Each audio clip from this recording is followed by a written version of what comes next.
After protests and backlash from a controversial Facebook post made by Vice President of the Ouachita Parish Police Jury Jack Clampit, he has now apologized, saying it was not what he meant and that he was sorry. Fox 14's Chelsea Jones has been following the story and talks to a protester who says the apology wasn't enough and the fight to get Clampit out of office continues. To say that you should shoot someone, I don't think that warrants a peaceful response. That's what Jack Clampit did over the weekend, which ignited outrage. So he apologized, giving this statement that reads in part, "I didn't proofread my comment and it came out wrong. To those who I offended, I'm sincerely sorry." I think it was disheartening, to say the least. I wouldn't even call it an apology. I thought it was pathetic, quite frankly.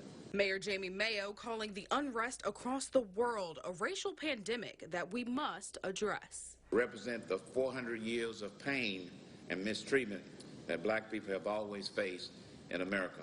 To make sure that it doesn't happen here, that we have to hold these people accountable for saying things that can instigate a riot or someone looting. It was on the steps right behind me just on Monday that people gathered to protest what Jack Clampit said, and they say they're not going to stop, but they're going to make sure they continue the fight peacefully.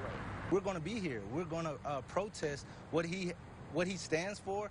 We're going to protest what he's been saying for years on social media, on a public stage, and that we don't agree with it. They deserve to be heard.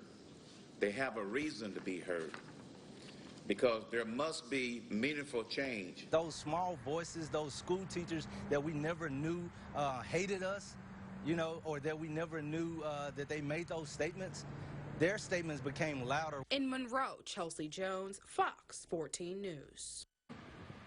Mayor Jamie Mayo says he will be forming a citizen panel to address the racial issues facing the community because he believes it's a start to making a difference. Tandon Welch says he wants to put pressure on more officials to speak up and fight for the people.